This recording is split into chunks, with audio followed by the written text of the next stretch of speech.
Here we are at the state capitol, here in the bustling city of Honolulu, as we celebrate our 4th of July weekend at New Hope. Now, we're going to start here in Honolulu. We'll end here at the state capitol. But in the meantime, I want you to take a tour with me, a brief journey to our nation's capital, back to the roots of our heritage and the principles upon which we were founded, back to the very heart of what started our country's pulse. Now, our forefathers were wise to follow the instructions of the patriarchs of old to ensure that the people of Israel would never forget their faith or how God worked tremendous miracles among them. Our forefathers knew that if we were to remember who we were, well, they'd have to inscribe those values and those ideologies in stone and in sacred documents so that we would never stray.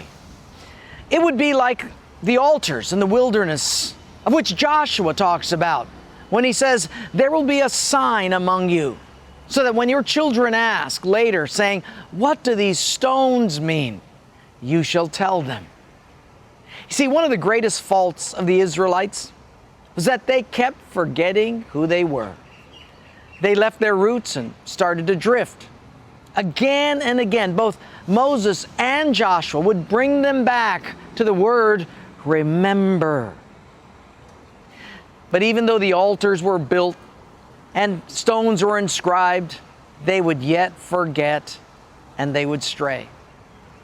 But now we have an example in history. And sometimes history goes in cycles, repeats itself. And being a good historian will make you a wise prophet of things to come. We're not unlike the Israelites because we often forget. We forget the eternal flame that protected us and gave us the motivation to cross the Atlantic, to begin that first colony in Jamestown in 1607. Pilgrims were like Puritans. They came so that they could be free to live their faith and serve God, to not only believe in God, but to live according to what they believed. But come, let's take a tour of some of those stone altars, as it were, so that we would never forget who we are. Written in stone, in granite, and indelible documents, we will find our identity.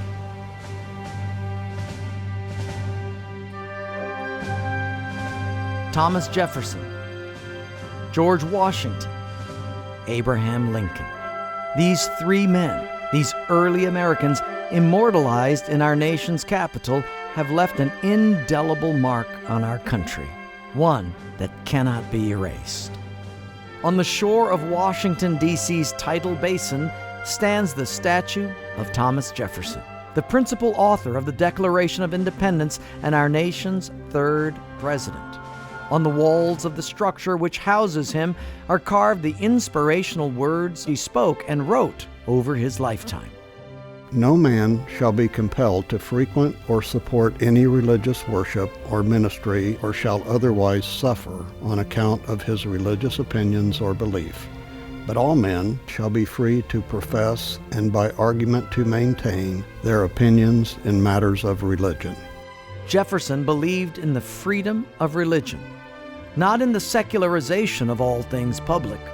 He allowed the U.S. Capitol and other government buildings to be used for church services, and he wrote the first education plan adopted by the District of Columbia, which used the Bible and a hymnal to teach reading to students.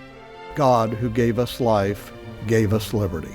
Can the liberties of a nation be secure when we have removed a conviction that these liberties are the gift of God?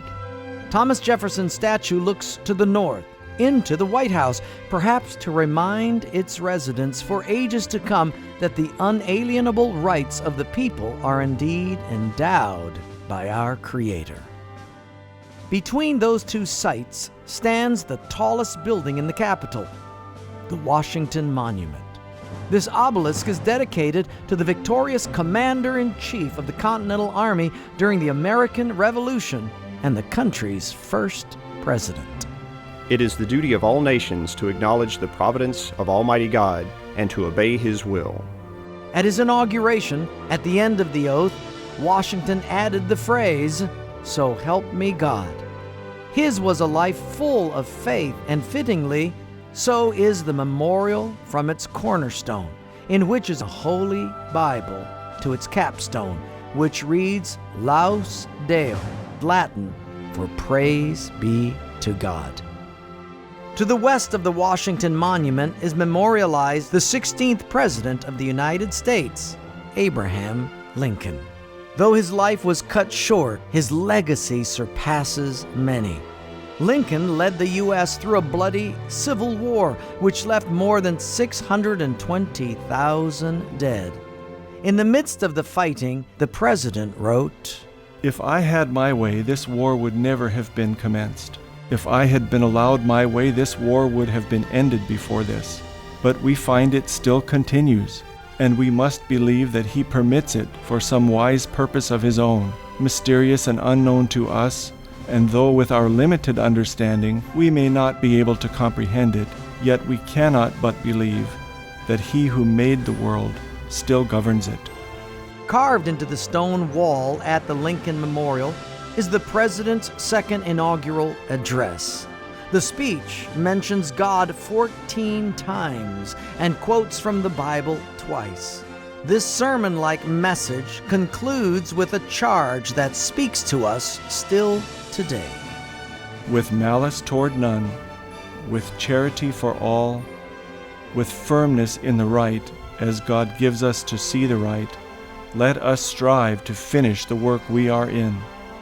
So when we look at these memorials, we mustn't see illegal references to religion, though in time there will be those that try to have them removed as such. We must see the wisdom of God spoken through our forefathers, and we must heed the warnings of those that laid our nation's foundation. We must secure the liberties that have been gifted to us, not by our founding fathers, but by our Heavenly Father. Today we have the privilege of 4 individuals speaking to us from very different perspectives about our great country. These 4 will include David Barton, who's the founder of Wall Builders. We have Newt Gingrich, former Speaker of the House, Colonel Oliver North, a veteran, and Sean Hannity from Fox News. Each of these will bring a different observation of how we can live in this country. First of all, David Barton, founder of Wall Builders. He's going to give us a historical walk to the foundations of our country, the principles upon which we were built, and why we exist. When you talk about building America as a Christian nation, one of the biggest things is you have to define the term. Because as opponents define it today, oh, you're trying to exclude everyone who's not a Christian. You're trying to create a theocracy. You're trying to say you can't be an office holder unless you're a Christian. None of that applies. That is never the definition. The Founding Fathers were very intentional about a Christian nation, but they were also very deliberate in saying don't ever confuse America as a Christian nation with European Christian nations. The European Christian nations had state-established religions. In America, you always got your choice. A Christian nation was defined very well. In 1892, the U.S. Supreme Court gave a unanimous decision saying that America is a Christian nation. 3 years later, Justice on the Supreme Court said, we've been that for 200 years, but I'm not sure that today's generation still knows what that term means. So he wrote a book defining that. And he said, in what sense can we be called a Christian nation? Not in the sense that everyone here is a Christian, because it's never been that way. He said a Christian nation is one whose society, whose culture, and whose institutions have been shaped and formed by principles of Christianity. The Founding Fathers pointed out that Christianity is what shaped the free market economic system. It's what shaped our republican forms of government. It's what gave us the rights of conscience, because Jesus said, hey, a lot of people won't agree, but you do not coerce your faith on anyone. It's Christianity who said, we'll just tell you, and you make your choice, but we're not going to force you. That was a state-established church that did that. That was never Jesus or Christianity. So all these great freedoms that America enjoys were produced by Christian teachers and Christian leaders. The first written constitution in America was done by the Reverend Thomas Hooker in 1638. Historians today say the U.S. Constitution is directly a descendant of that. The first written Bill of Rights to give limits on government was done by the Reverend Nathaniel Ward back in the 1640s. We have the Bill of Rights today. I mean, these things came from Christian teachings, Christian principles, but we never forced people to be Christians. Americans, and specifically American Christians, have to be educated on this, because this is the big club that's used to beat them back in the corner. Anytime they stand up and try to let their voice be heard, oh, you can't do that. Separation of church. Wait a minute. Okay, let's say there is a separation. Number one, it's not in the Constitution.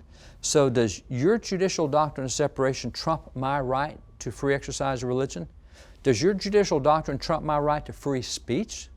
Does your judicial doctrine trump my right to the right of association, that I can be with a group that I want to and we can express ourselves? No, it doesn't.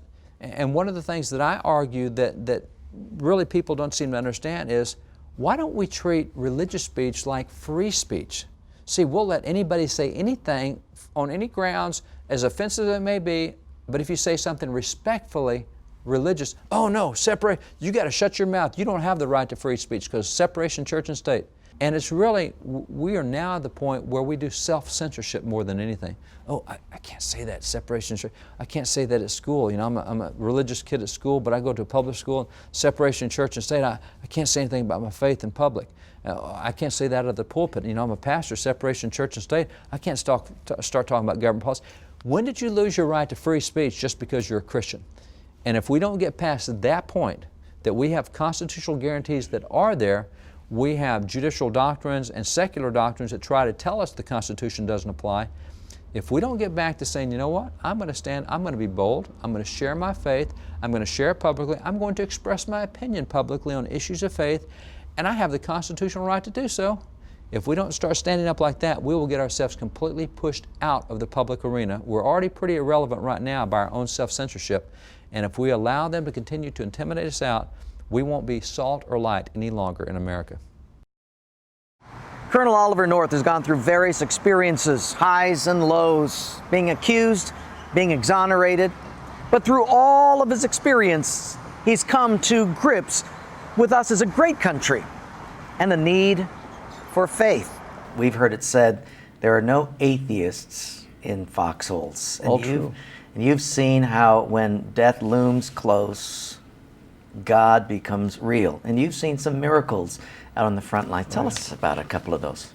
Well, look, there's, you know, I don't pretend to comprehend everything that goes on around me, but I put it in the context of prayers being answered. I've, as you know, a son-in-law who's the pastor of a church, and he'll pick me up at the airport when I get back from one of these long missions overseas, and he'll email me a lot when I'm over there and remind me every day that my wife, my children, my children's mates, and my grandchildren are praying for me. I've seen it countless times when others around me are killed or wounded, and I've been able to relatively unscathed. I've seen conversions on the battlefield.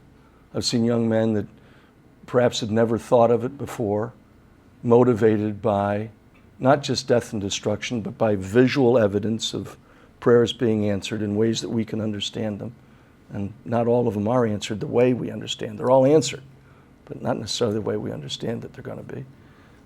I've seen youngsters baptized. In fact, in my 45, 47 years around the military, I've never seen so many Bible studies, so many youngsters willing to simply kneel and pray, so many youngsters willing to go to chapel service. Don't have enough chaplains, but when the chaplains do get out there, they're overwhelmed by the response. And some of my colleagues in the media would say, well, that's because they're so desperate. No, they're not desperate. They've come to know where they're going and why they're going there, and they simply want to provide visual evidence of it. And I get to hang around with a lot of people who know where they're going and know why they're going there. Former Speaker of the House Newt Gingrich is an author and a brilliant observer of America. He's going to speak to us on how we began to slide from the foundations of our beginnings, how we got where we are, and what we should do from this point on. I believe that we have been in a fight in which there is a secular left-wing elite in the academic world, in the news media, in Hollywood, in the bureaucracies, in the judgeships, and they have been trying to design an America that I believe is fundamentally false. 91% of the country believes we should have the right to say one nation under God as part of the Pledge of Allegiance. Right. Now, if you're in the secular left and you're in that 9% that doesn't agree, you are down deep terrified that if somebody comes along and actually mobilizes all 91%, that they will change the world you're trying to create. Remember, we've had a 44-year cycle, starting with the prayer school decision of 1963, consciously aimed at driving God out of American life. This is why I wrote Rediscovering God in America, is to draw a line in the sand and say, this is fundamentally wrong. It is a denial of the core values of the American system to do this. If I could say to every American, don't trust my judgment, come to Washington with me. Now let's start at the National Archives, where a political document, not a religious document, says, we are endowed by our Creator with certain unalienable rights, among which are life, liberty, and the pursuit of happiness. I want to make 2 points with this. Point number 1, how do you explain America if you're not willing to explain Creator? Where do your rights come from? Are we randomly gathered protoplasm, slightly smarter than rhinoceroses? Or in fact, as our founding fathers said in our initial document, are we endowed by God with rights which we then loan to the state? That's why the Constitution begins, we the people of the United States of America. Not we the bureaucrats, not we the lawyers, not we the politicians. And it's because we are the only society in history that says power comes from God directly to you as a person, and then you loan power to the government. It's the second point that we need to really educate people about. The pursuit of happiness, which Jefferson uses, was a Scottish Enlightenment term that meant virtue and wisdom. It did not mean hedonism. It did not mean the pursuit of pleasure. It meant that a person who truly, in a mature way, wanted to be happy would lead a disciplined and a committed life and would seek virtue and wisdom, and that was the base of freedom. That if people could not govern themselves individually, then they could not govern themselves as a nation. Sean Hannity is a news commentator with Fox News, and he's going to give us some hope in America. Even though we may be surrounded by negative circumstances and some legislation that may be anti or against our faith, nevertheless, there is great hope. Everything in life, I think, is somewhat cyclical. In our own personal lives, you and I have discussed this Catholic conscience that we both sort of grew up with here. I sort of refer to it as a spiritual homeostasis, where you're going through your life, you sort of gear off course, and you just pulled back to your center and your roots and your value system. And sometimes even on a bigger picture, larger scale, a country can be pulled off course a little bit. But even something like 9/11, as horrible as it was, and we lose all these people, you see goodness on a grand scale. I'll never forget, there were lunch shops that would open for free for all the workers on 9/11. Wow. These companies were offering food and medicine and supplies. We made mistakes at Katrina, but the American people were sending food, water, diapers, blankets, baby formula. We went over there ourselves. They're there to rebuild. I think America has, and Americans have, an inherent goodness in them. And we have, I don't care where you look in the world, where there's liberty, where there is freedom, there probably was an American soldier. We have paid the price for freedom and liberty, the blood, the sweat, the tears, the financial burden over the years. I think America has paid that price. What would this world look like but for the United States of America? Yeah. Think about that. What would this world be like without us? And I'm sick of America bashing. I'm sick of what takes place at the UN. I think there is a world that is unappreciative of the goodness of the American people.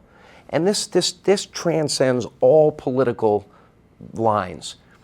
Democrats, Republican, liberal, red, blue, forget all that. Americans as a people have been the most generous, kindest people that have sacrificed much for the rest of the world. America has been and continues to be and will forever be the greatest force for good that God ever gave man. This is the greatest country God ever gave man. And we all have an obligation to preserve, protect, and defend it. And yeah, we're imperfect. You know what? Yeah, we need to spend more time on our knees, a little more humility, a little more time in prayer, more reflection, more introspection. But I also believe that, you know, we always will go back to that homeostasis, that spiritual center, because it is in our DNA. It is who we are as Americans. And, you know, there will be defining moments where we need to turn back quickly and hard and strong, and we'll do it. There's an old and common adage that says politicians solve the problems of today, but it's leaders who solve the problems of tomorrow. And tomorrow comes sooner than we often anticipate. But in order to protect the future for our children, for our country, it will mean that we must become accurate historians of yesterday, as to remember why we exist and what brought us to this place. And why become great historians and accurate historians? I'll tell you why. Because history has an audacious habit of repeating itself. And if we'll remember well, we'll lead and live well. However, we're soon realizing that the ideal of our country has changed. The very core of the foundation of our country is shifting. The sands have changed. And we as Christians are now being reminded that we've got to return to not just the roots of our country, but the roots of our heritage as people of faith. You see, while our history may be straying, we cannot. And if our government is ungodly, it doesn't mean we must be. You see, for many decades, we've depended on our governmental leaders and our laws to guide us, trusting that our laws will be righteous. But now we realize that's not necessarily the case. We must return to God and Him alone to guide us, for He alone is righteous. But we've depended on our laws to tell us right from wrong. They no longer will. So we must allow this era to drive us back to God and His Word, which never, ever changes. It will be God and His Word that'll instruct us. In the past, we depended on our government to model character and leadership. It's no longer the case. So, we must return to the only source that's dependable, God and His Word. So how then shall we live? Come with me back again to another beginning point, in Hawaii, where our first Constitution was penned and a foundation was laid.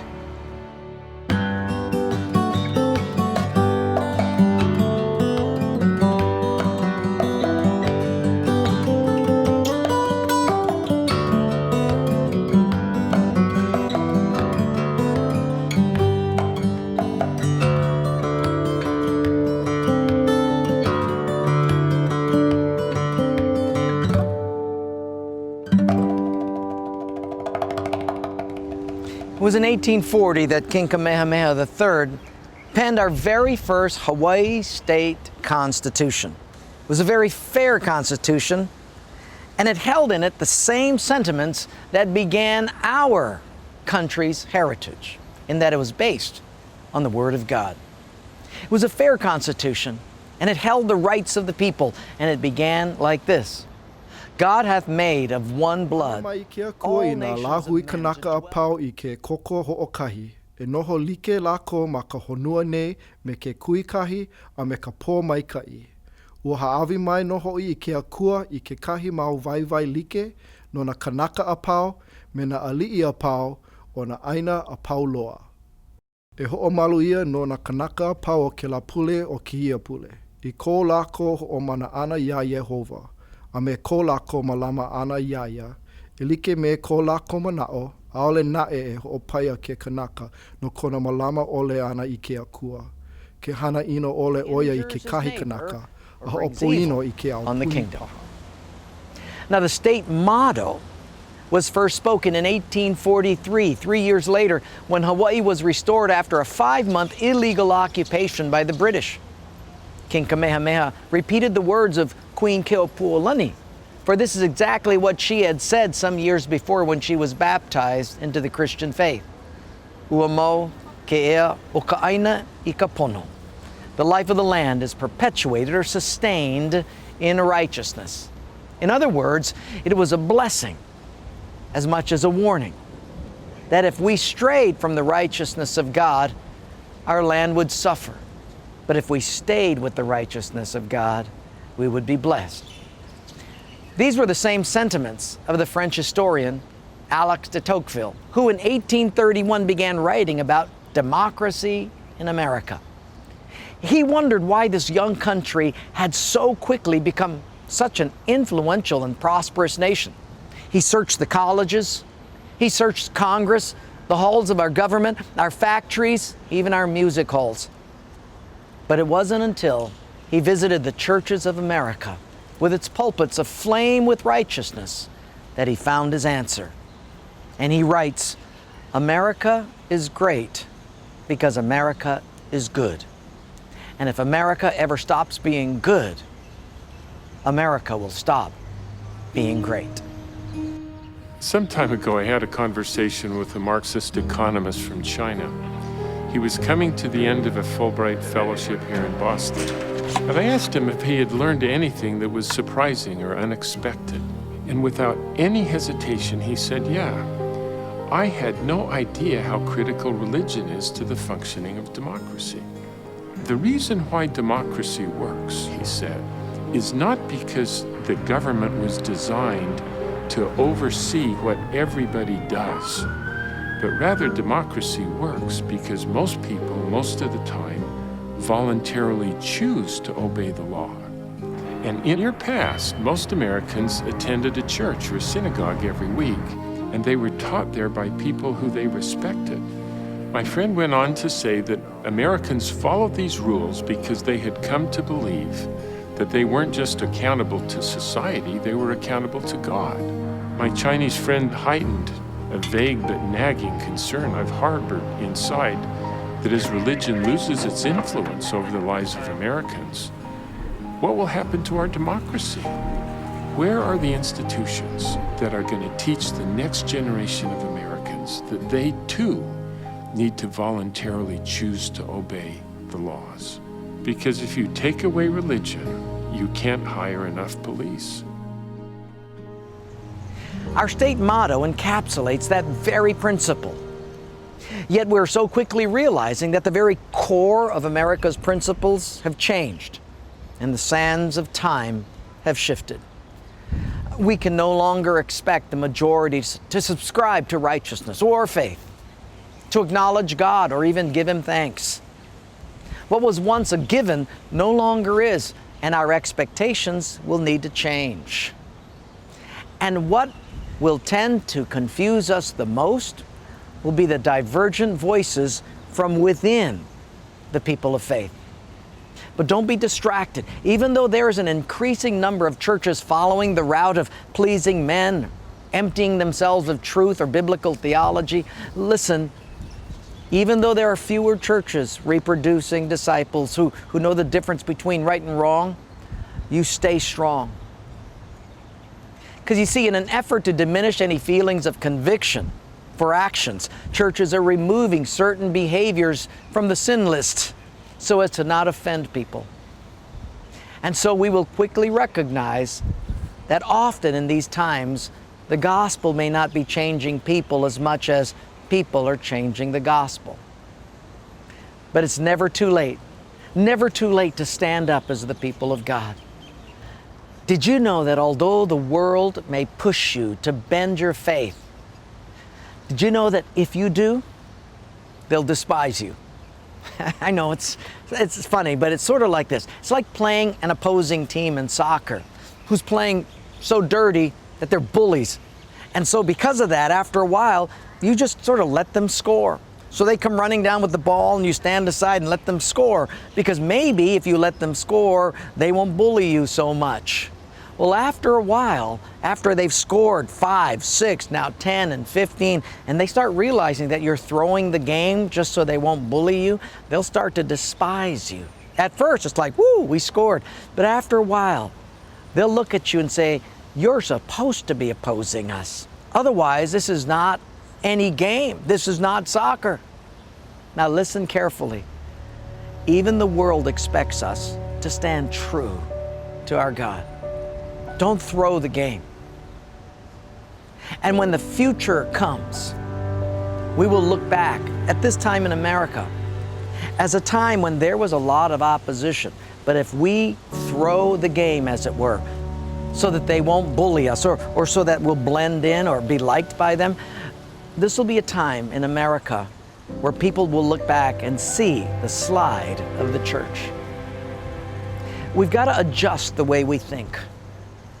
See, this is not an era to be discouraged, but in actuality, it's a time when we are to be driven back to God. A time when we realize that our society, or the majority of people, even our government, can no longer hold the eternal flame of right and wrong. Only God can do that. And we must not be discouraged when men or societies can't live up to that ideal. It's time for each of us to not depend on man, but on God. If you call on God in your distress, He will answer you, and He will come to your rescue. He will be with you in the times of trouble, and He will deliver you. The Lord will command His angels concerning you to guard you in all your ways, and He will not let any harm befall you, and no disaster to come near your household. The psalmist says, "Praise be to the Lord God, the God of Israel, who alone does marvelous deeds." Set the Lord always before you. You will not be shaken. Don't expect man or laws to do that for you. Constitution won't. Someone once said to me, "Wayne, fear God and you'll fear nothing else. Fear man and you'll begin to fear everything else." So let me leave you with this scripture on this 4th of July weekend. New Hope, trust in the Lord with all your heart and lean not on your own understanding. In all your ways, acknowledge Him, and He will make your paths straight.